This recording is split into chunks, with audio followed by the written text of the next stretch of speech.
नमस्ते नमस्ते साथीहरू स्वागत छ तपाईँलाई इजी इङ्ग्लिस लर्निङ युट्युब च्यानलमा। आज पनि म तपाईँहरूको साथी उपस्थित भइसकेको छु। आजको यस क्लासमा चाहिँ दैनिक जीवनमा बोलिने त्यस्ता अङ्ग्रेजी वाक्यहरू बनाउन सिक्छौँ, जसलाई चाहिँ हामी नेपालीमा ट्रान्सलेट गर्छौँ, अङ्ग्रेजीमा र नेपालीमा दुइटैमा हामी सिक्नेछौँ। यदि हजुर फर्स्ट टाइम मेरो च्यानल भिजिट गर्नुभएको छ भने कृपया सब्सक्राइब गरिदिनु होला, ताकि मैले पोस्ट गरेको भिडियो चाहिँ साथीहरूमा आजै पुऱ्याउन सक्नु हुन्छ। सुरु गरिहालौँ है त। आजको लागि पहिलो सेन्टेन्स छ हामीसँग, हाउ मच। हाउ मच भनेको कति धेरै। हाउ मच भनेको कति धेरै। हाउ नाइस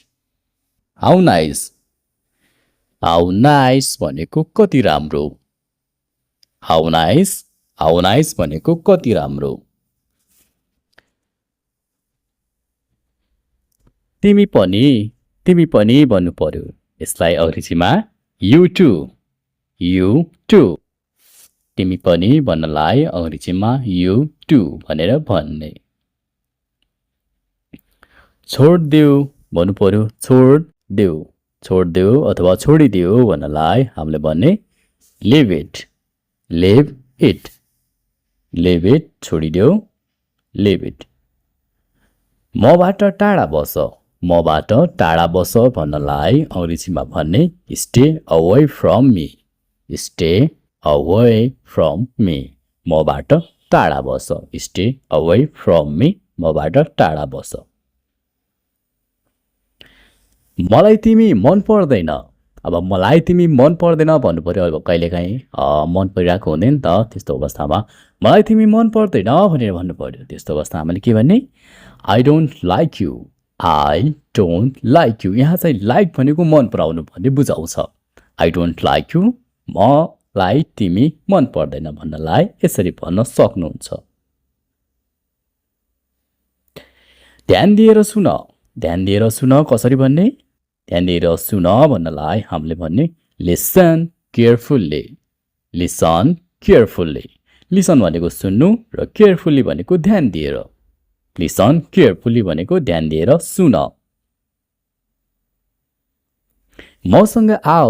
मसँग आऊ भन्नु पर्यो। कसरी भन्ने, मसँग आऊ भन्नु पर्दा हामीले भन्ने कम विथ मी। मसँग आऊ भन्नु पर्दा हामीले यसरी भन्ने कम विथ मी। म राम्रो महसुस गर्छु भन्नलाई कसरी भन्ने, म राम्रो महसुस गर्छु भन्नलाई हामीले भन्ने आई फिल गुड। म राम्रो महसुस गर्छु भन्नु पर्यो। यस्तो अवस्थामा हामीले भन्ने आई फिल गुड। म राम्रो महसुस गर्दैछु। यसलाई भन्ने आई एम फिलिङ गुड। म राम्रो महसुस गर्दैछु, आई एम फिलिङ गुड। त्यो मलाई देऊ भन्नु पर्यो। त्यो मलाई देऊ भन्नु पर्दा हामीले भन्ने गिभ मी ड्याड।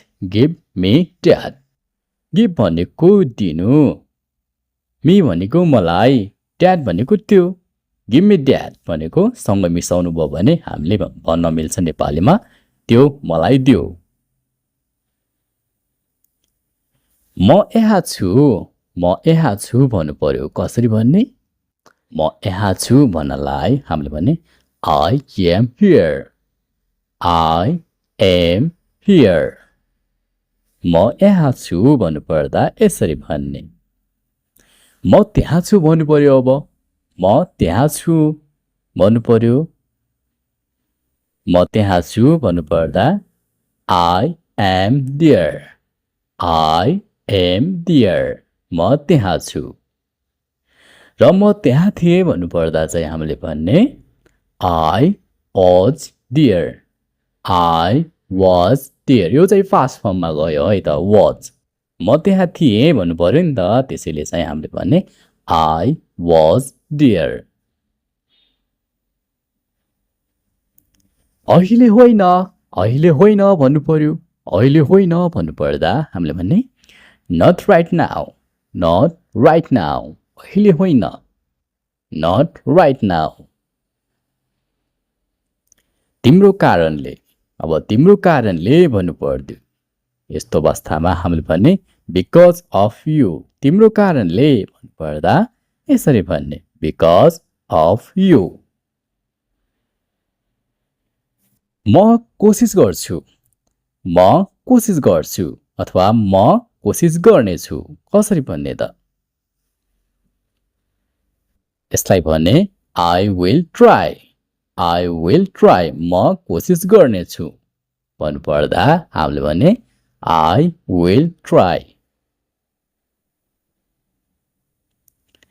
म प्रयास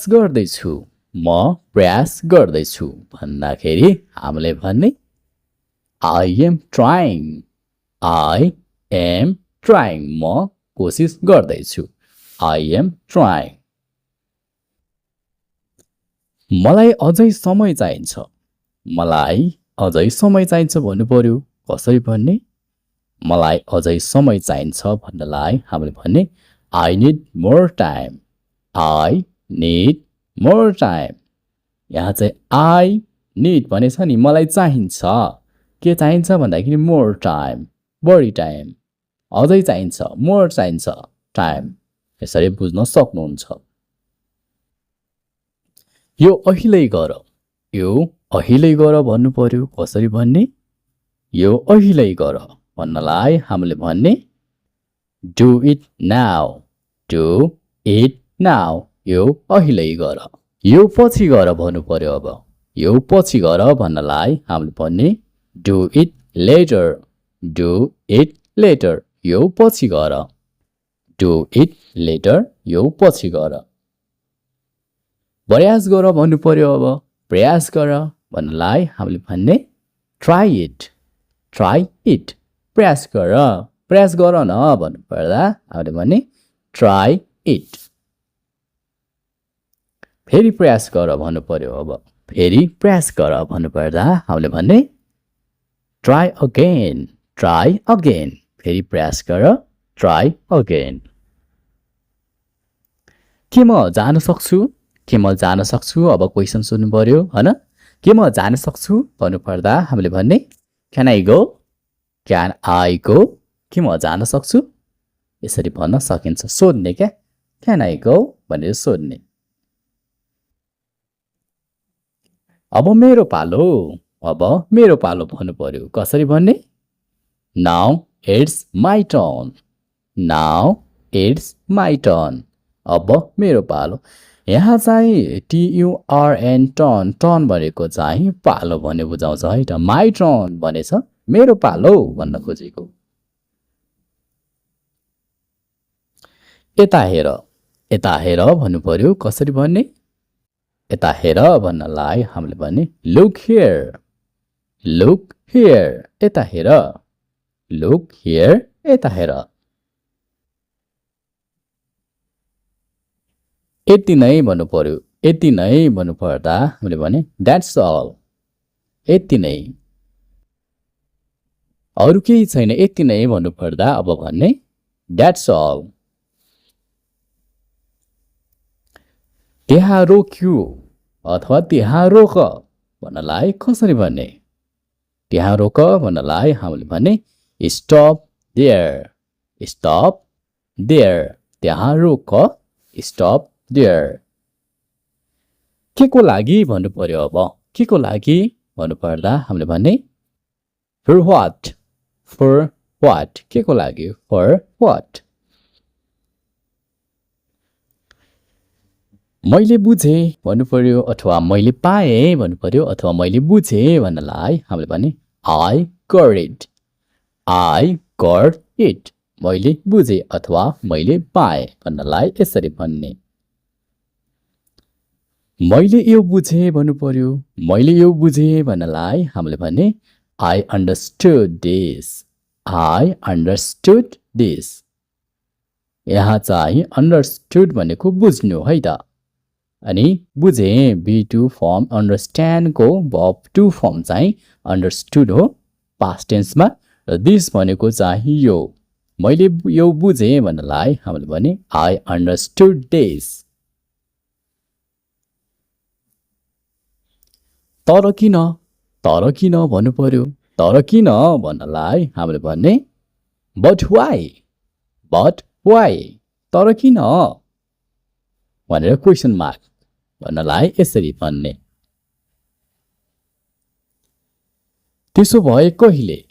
त्यसो भए कहिले भन्नलाई हामीले भन्ने देन व्हेन त्यसो भए कहिले देन व्हेन त्यसो भए कहिले यसरी भन्ने काने खुसी नगर कसरी भन्ने काने खुसी नगर भन्नलाई हामीले भन्ने डोन्ट विस्पर भनेको काने खुसी गर्नु डोन्ट विस्पर काने खुसी नगर भन्नलाई यसरी भन्ने यो पुरा गर भन्नलाई हामीले के भन्ने फिनिश इट यो पुरा गर फिनिश इट कुनै समस्या छैन भन्नु पर्यो अब कुनै समस्या छैन यसलाई भन्ने नो प्रब्लम कुनै समस्या छैन भन्नु पर्दा हामीले यसरी भन्ने कुनै प्रब्लम छैन भन्छौँ नि त कहिलेकाहीँ कुनै समस्या छैन भन्नलाई नो प्रब्लम मेरो पालो कहिले आउँछ मैले त वेट गर्दै थाकिसकेँ मेरो पालो कहिले आउँछ भन्छ नि कहिलेकाहीँ त्यस्तो अवस्थामा भन्ने व्हेन इज माई टर्न मेरो पालो कहिले आउँछ भनेर सोध्नलाई हामीले कसरी सोध्ने यस्तै अङ्ग्रेजीमा सोध्ने व्हेन इज माई टर्न मेरो पालो कहिले आउँछ भन्नलाई यसरी सोध्ने एकछिन कुरा भन्छ यसलाई अङ्ग्रेजीमा भन्ने वेट अ मिनेट एकछिन कुरा आत्तिनु पर्दैन अथवा नआत्तिनु भन्नु पर्यो कसरी भन्ने डोन्ट प्यानिक यसरी भन्न सकिन्छ मलाई अनुमति देऊ कसरी भन्ने यस्तै भन्ने अलाउ मी मलाई अनुमति देऊ यो ठिक होइन भन्नलाई दिस इज नट राइट यो ठिक होइन दिस इज नट राइट यो अचम्मको कुरा हो ड्याट आछ नि त त्यसैले हामीले त्यो भन्नु पर्यो त्यो अचम्मको कुरा हो भन्नलाई हामीले भन्ने द्याट्स अमेजिङ भनेको अचम्म त्यो काफी छ भन्नु पर्यो यसलाई अङ्ग्रेजीमा भन्ने द्याट्स इनफ त्यो काफी छ अझै होइन भन्नु पर्यो कसरी भन्ने अझै होइन भन्नलाई हामीले भन्ने नट एट अझै होइन तिमी पनि भन्नु पर्दा यु टु तिमी पनि हुन्छ साथीहरू आजलाई चाहिँ यति गरौँ क्या र है बाँकी चाहिँ अर्को भिडियोमा फेरि पनि आउला तबसम्मको लागि चाहिँ म तपाईँहरूको साथी छुट्टिन्छु बाइ टेक केयर आफ्नो केयर गर्नुहोला है त।